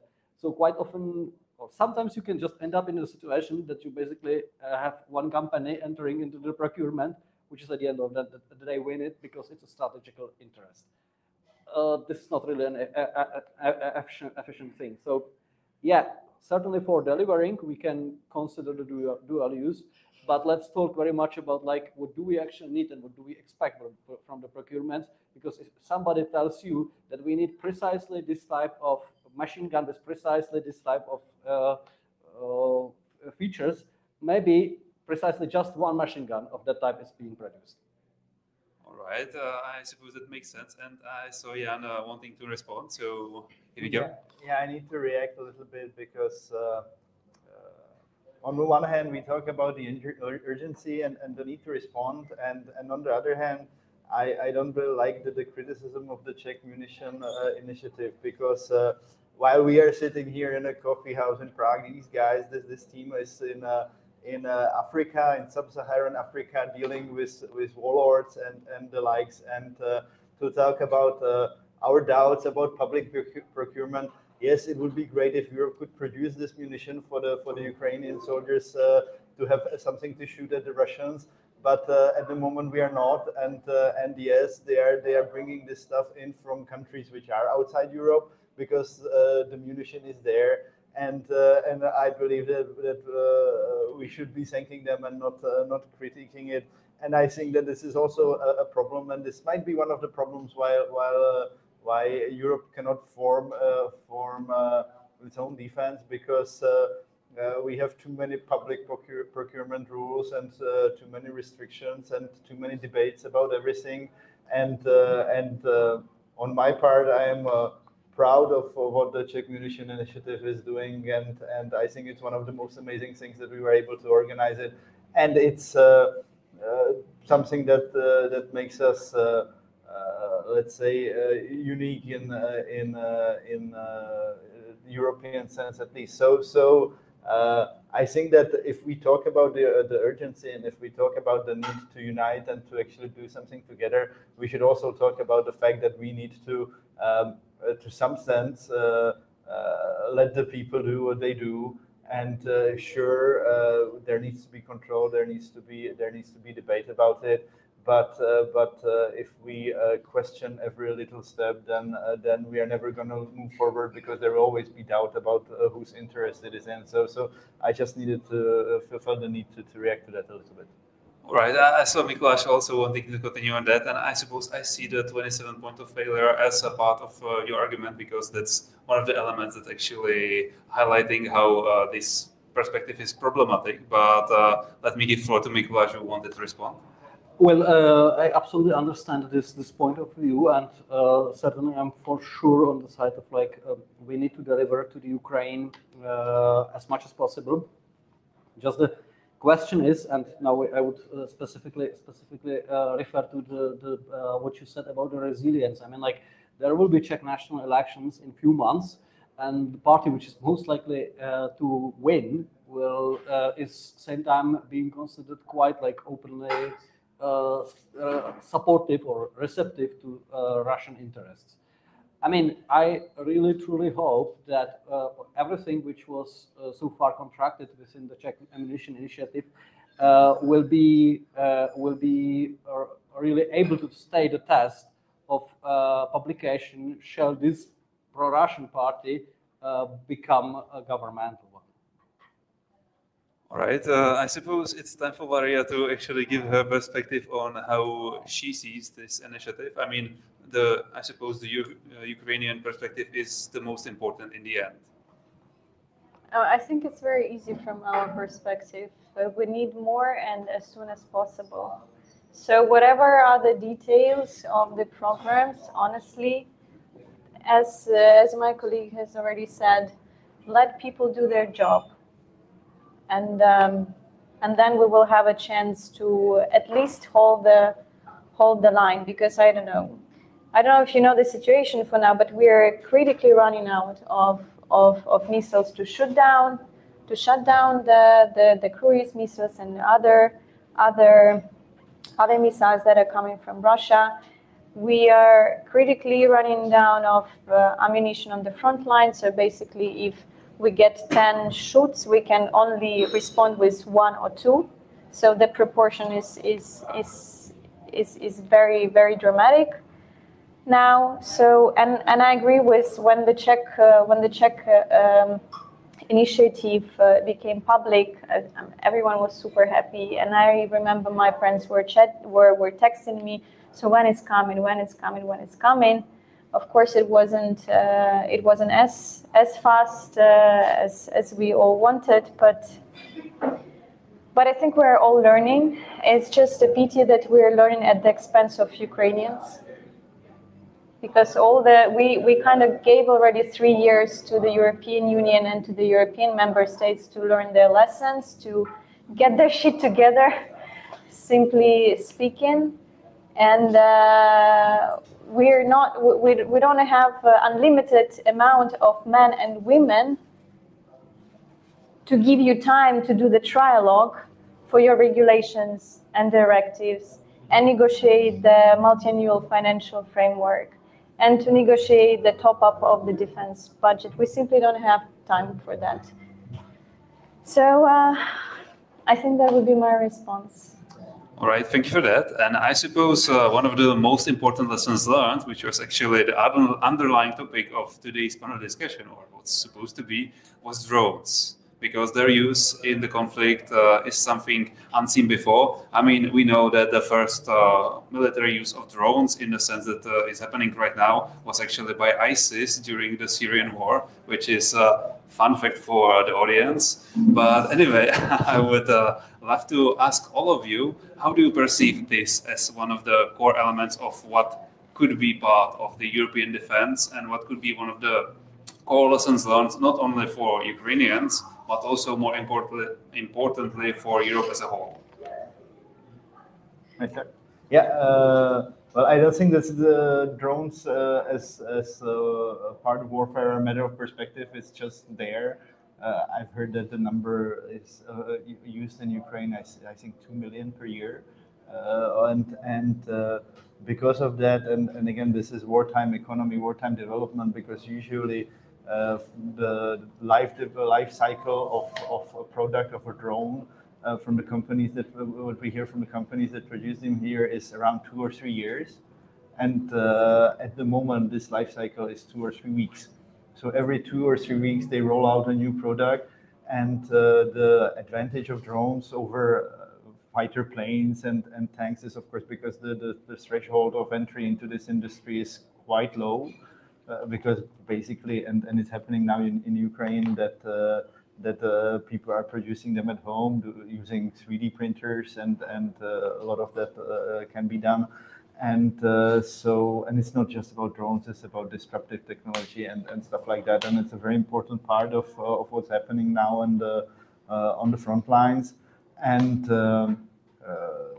what we believe, and this is what we're trying, and this program which we are, or this idea that we have is also done in cooperation with the people from the ammunition initiative, and with contacts from the people from the Ukrainian army and the people who are doing drones in Ukraine, is that we can be of help, because of course they're doing a lot of the field testing during the actual fighting, but that we can do this, and we can help with the development and with the training and with the disruptive technologies here.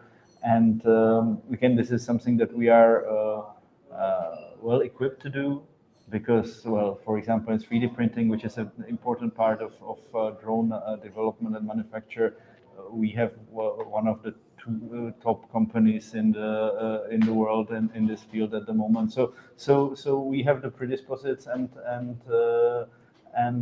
so this is something that we see as an opportunity, and we want it to happen as soon as possible, because of course this can change the situation, but also because this is just going to happen, because any European army, and whether it's a European army or whether it's a set of national armies, is going to need drone units and drone capabilities, and so we should just get on board, and we can be the ones supplying this to the other countries, instead of just buying from abroad, and that's important. All right, Mikuláš is giving me the look, so I suppose he wants to continue on with the topic. I would just maybe continue on this one. Maybe add what we do see is actually quite a huge boom of the artificial intelligence. I mean, it's becoming more and more capable. Really, on like daily basis, we see huge developments. What I think, and maybe that applies to the times when we were talking about the AI Act and how to approach it. Certainly, we will see military applications. The drones are just one of them, but probably the most profane. I think what we shall keep in mind is basically the supervision of the industry and of the protocols we do use there, and we do apply, because the war of drones can easily become quite inhumane in many senses.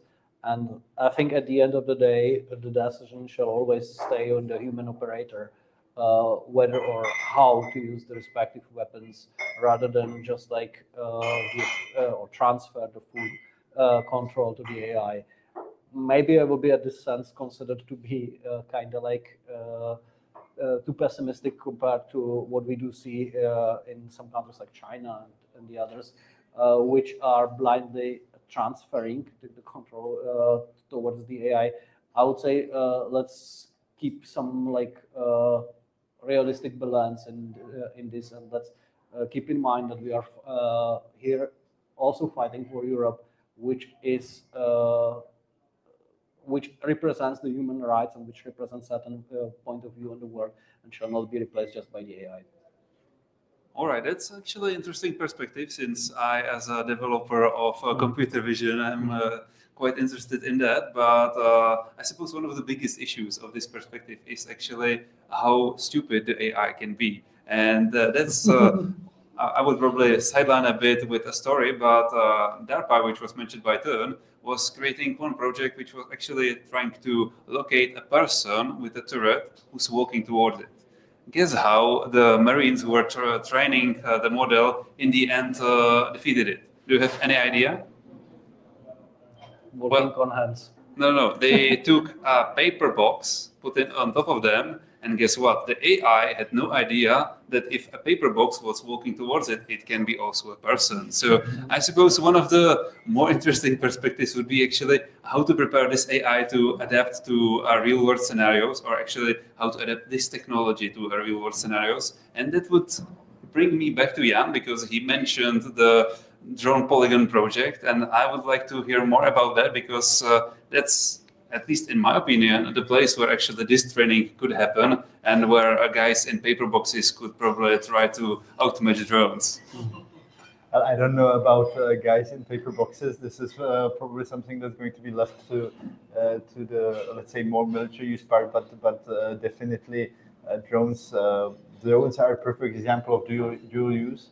And we have examples of that because, of course, they are not only used in the fighting, but they are used in agriculture, they are used in firefighting, they are used in, let's say, public security. So there's a lot of uses, and it will always be a matter of debate. And of course, the debate which Mikuláš mentioned is important because, well, we've all seen Terminator, haven't we? We definitely need to let's say, have the debate of whether what we are doing is just for the military use. I think that the advantage of drones specifically, and of course it's connected with the development of AI and of control programs, is that this has pretty good, let's say, peace uses, peacetime uses also, and so that's the advantage. And of course, the fact that this drone polygon is being developed in a coal mining region by a company that is a coal mining company, and they are looking for let's say, the way out of this, of what's going to happen when the coal mining ends. And they have these huge, because we are talking about brown coal, so they have these huge say, holes in the ground. And this seems like an ideal opportunity to do this and to convert this into areas where, well, they're not going to build houses there. So it just all, comes together. And this is what I like about this, let's say, particular story, because it just connects so many things. And just the cherry on top of the cake is that we're talking about the Karlovar region, which was before the war very popular with the Russians. So the feeling of producing or helping to produce and develop drones that are going to fight in the Ukrainian front against the Russians after they've been vacated from Karlovar is just the cherry on top. I can imagine the irony of that, and I suppose Valeria was taking a lot of notes, so I think she has a lot to say about the drones themselves, and maybe the thing that Teun mentioned, the extreme amount of production within Ukraine. Is there actually a plan what to do with all those drones after the war? That's a very good question that brings me to the topic of circular economy.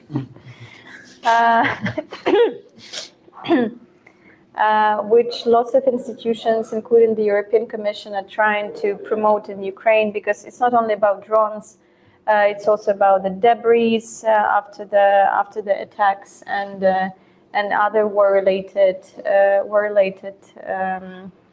leftovers in the soil and water.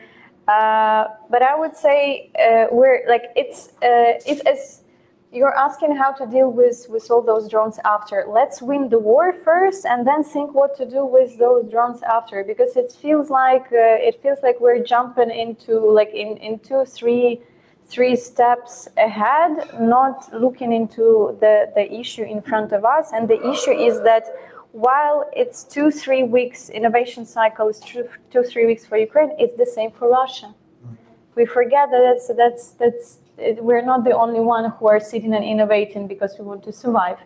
They're sitting and innovating because they want to show that they're the I don't know what they want to show, still don't understand.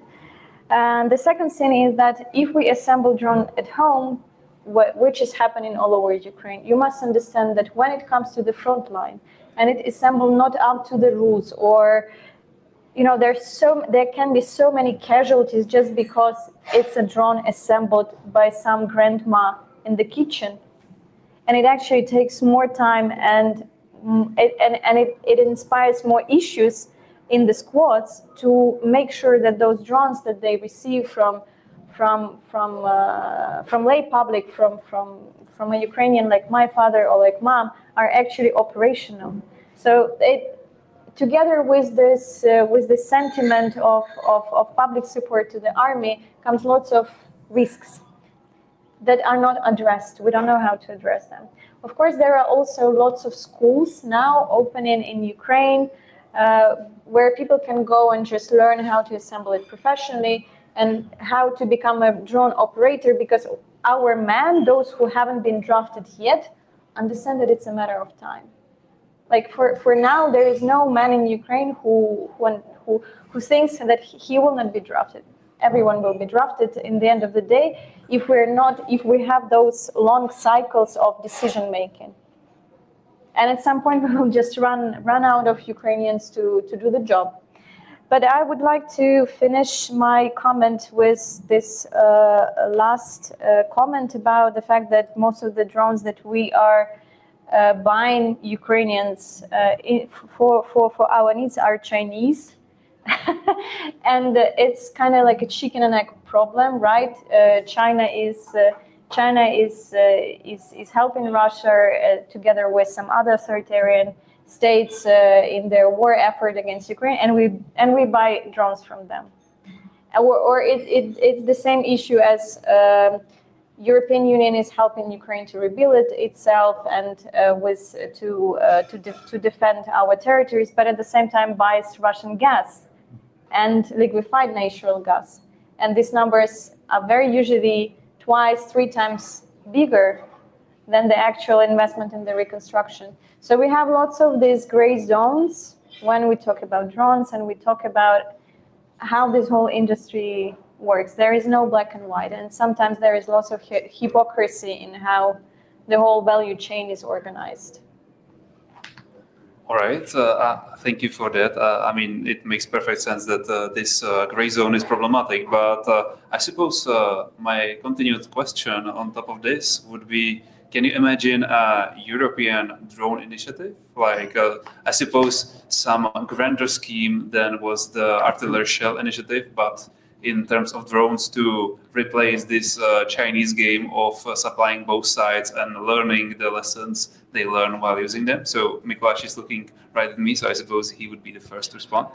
Well, very much yes, and I believe we will have to go there. I mean, we have seen the European ammunition initiative, so certainly this is possible. Also, like building drones is way different exercise than producing ammunition. But what we will need to do, and that's certainly an imperative in this world, is really like getting better control over our supply chains, because we have been used to kind of like spread them conveniently around the globe and rely very much on, for example, the US market or the Chinese market. Nowadays, with the change of the government in the US, we can no longer do that. And it's no longer even like economically feasible in the sense that the world is becoming more and more like a problematic place by means of the tariffs that are being imposed. So from that point of view, I really believe that we should focus on the strategic fields of the industry and start like this type of initiatives to really like gather the production back to Europe.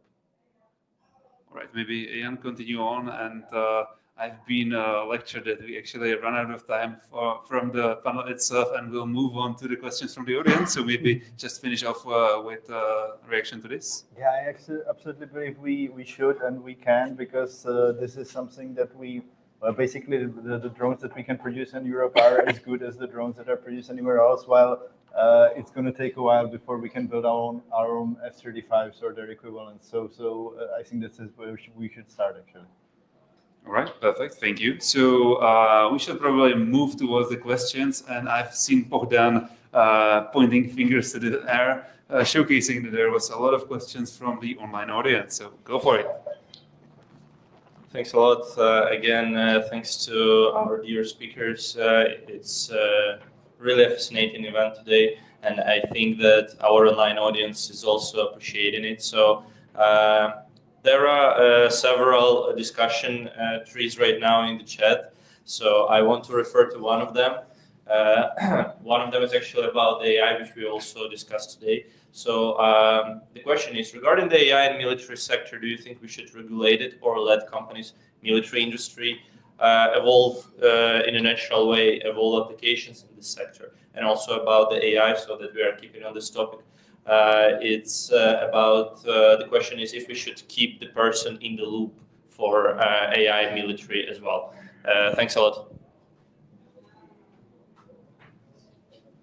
I think Mikuláš would be the ideal person to react. So maybe I would love to talk a bit more about the applications of autonomous agents in the current AI development. I mean, most of the, to my knowledge, most of the civilian companies still do not use that. But basically, what is currently relatively easily available is sort of like an agent that sits on your mailbox and just waits what kind of emails come when there is an email coming and saying you should have a meeting at that point of time with that person. It automatically marks into the calendar, replies confirmed, and even starts the coffee machine to produce the coffee at the respective time.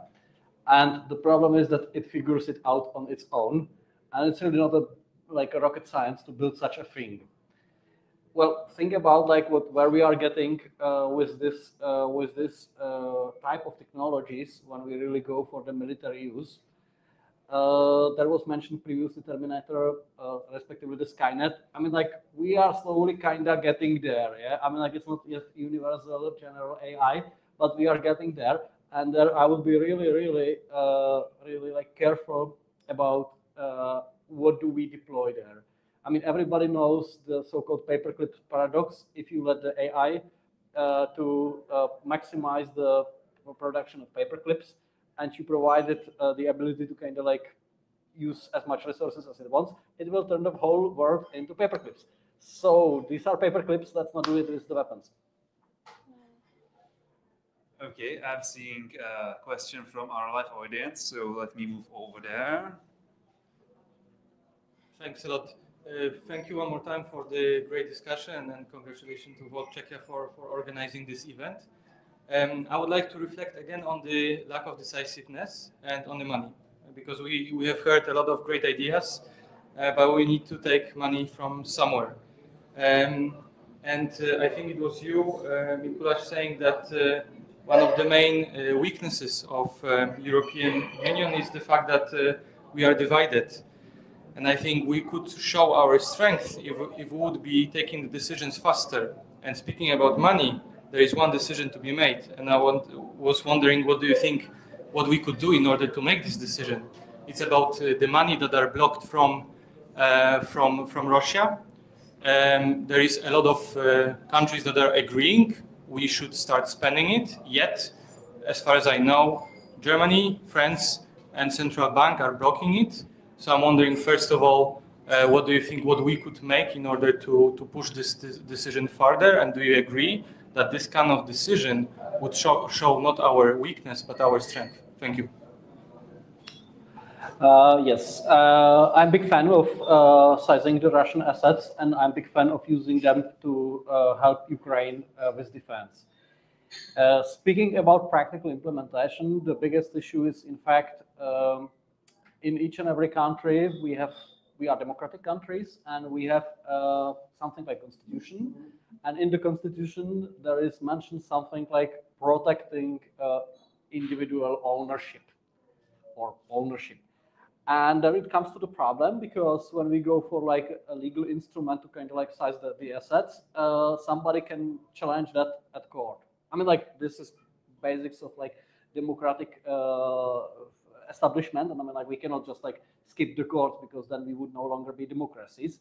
But the question is how to do it across Europe.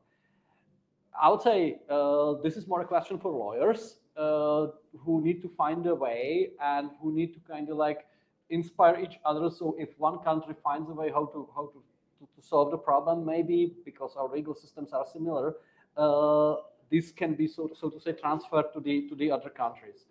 But maybe I'm just getting back to the original idea of Volt. It would be great. Shall we have just like a single template how to do that would apply in Europe? I mean, like, shall this individual ownership be protected by the Federal Constitution of Europe?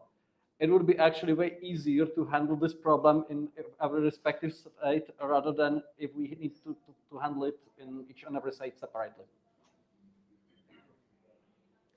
Okay, thank you. Does anyone else want to react to that? Very well. So shall we move to more online questions? I'm seeing Bogdan once again highlighting that he has some. Yeah, hello again from me. So I have a question to stay on the AI topic. So the question from the audience is, to what extent do we have to react to how Russia will be using AI? Does that make any difference for our preparation for the potential conflict? Thanks. I'm seeing ethical dilemmas, so who will respond?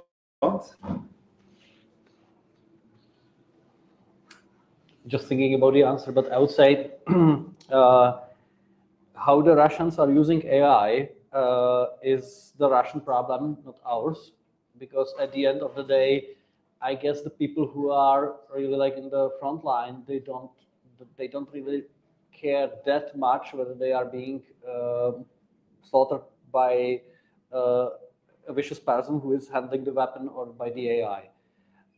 From our point of view, I think it's important to keep control over our AI, over the AI we are developing, and like trying to handle the Russian AI. I think it's not in our capabilities. I mean, like, they hardly struggle to control their own country, and there are weird things happening. Sometimes some Prigozhin is driving towards Moscow if he decides. Sometimes his plane falls. I mean, like, in that country, you cannot control really anything. So I would focus on controlling our AI and let their AI to do what it does. Okay, Jan, do you want to comment No, as I well? actually agree with that, because I think that we have to look at what we are doing, and we need to look at how to protect ourselves from what they are doing, and that's the extent of it. Thank you for your answers. Unless Valeria wants to say something as well. No, I think it's just there is an elephant in the room. Russia doesn't give a shit about international law, any sort of law, and because we do, we're losing. And it takes us years to come up with the legal answer to seize in Russian frozen assets, while for them it doesn't take a single week because it's just a decision taken from the top. So I think we're still princesses and princes who want to be good and win over evil using our good rules, and that's why we're losing, and again, we're paying. So I suppose that's a tough one, because in the end, if we would turn a little bit evil, then evil would win either way, and that's, I suppose, quite dangerous. And I'm seeing Jan wanting to react to that. No, this is coming back to the previous Polish question. I understand that this takes a while, but I don't really know, and maybe Mikuláš knows better, if there is actually somebody working working out how to legally seize the Russian assets, because I think that we haven't started the process, and we cannot be like, to do it like that, because we are still a civilized society, and we would like to remain civilized society, because as you said, if we turn into orcs, then what's the point of any of it? But on the other hand, yes, we have constitutional laws protecting private ownership, and that is something that should be maintained. On the other hand, private ownership is not only a right, but it has some duties, and I think that also Europe, and there is big debate about it, is how we treat the private ownership of EU citizens, and how we treat the private ownership of citizens and entities that are outside the EU. And from my point of view, it's absolutely okay to say that if you wage war against us, it's okay to seize your assets. So I think that this debate needs to go a bit faster, and that we need to figure out a way of doing it legally, because we need to do it legally, and we need to be able to fight off the challenges in the courts.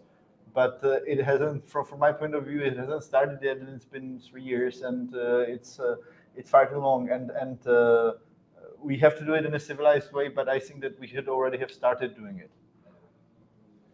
I would only, if I may add, the biggest difference between Europe and Russia is the fact that we have no such thing like Vladimir Putin, which would be like one super powerful guy who would, whatever he say, would immediately happen.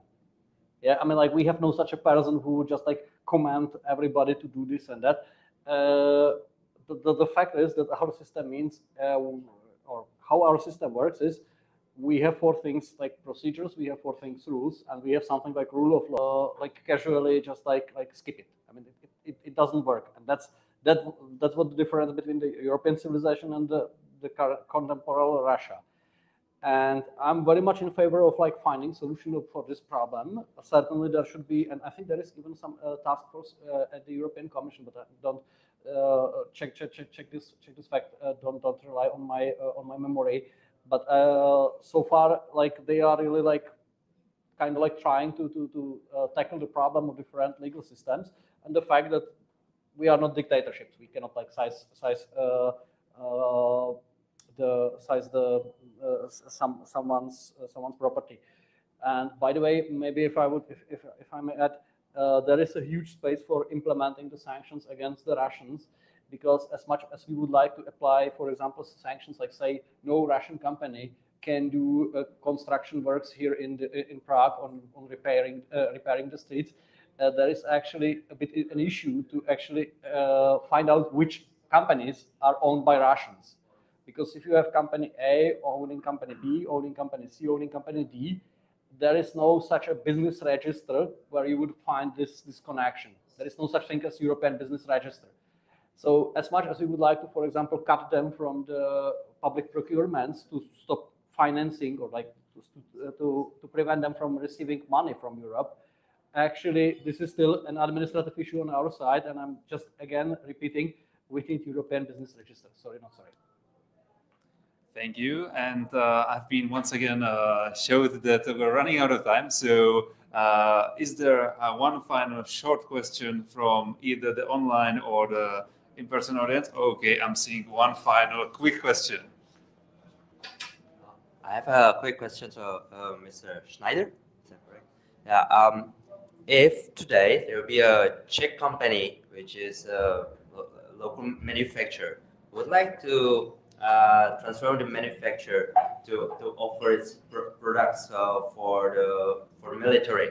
It takes a lot of fundings, and most of Czech companies, like more specifically in logistics, like semi-trailer manufacturers, locomotive manufacturers, the things that army actually will need to transport things to the east, but they don't have proper standards, and it takes something, in Czech we call it homologace, but it requires a lot of money for security, to change the standards of production, and so on.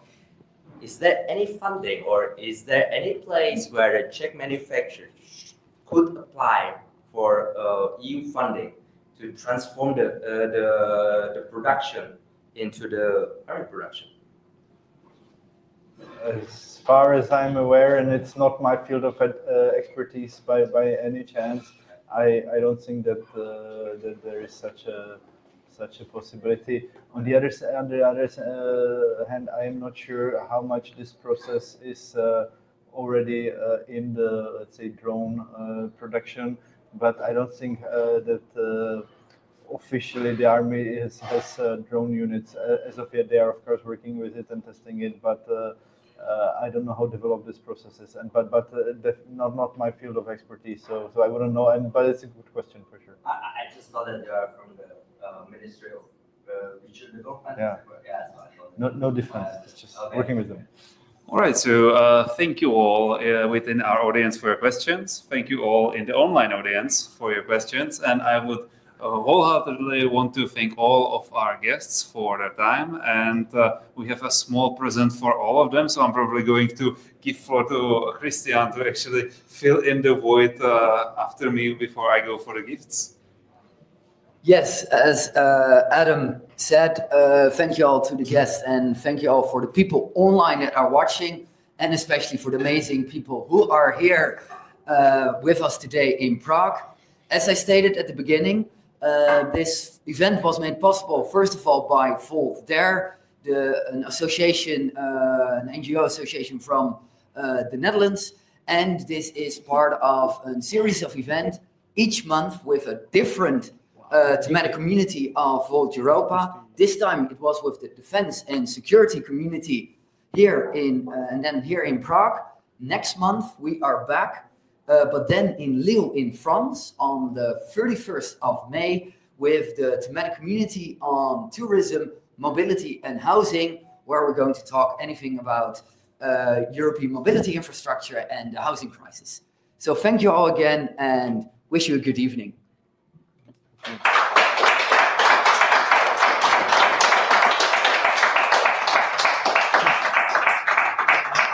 You in Ellsworth?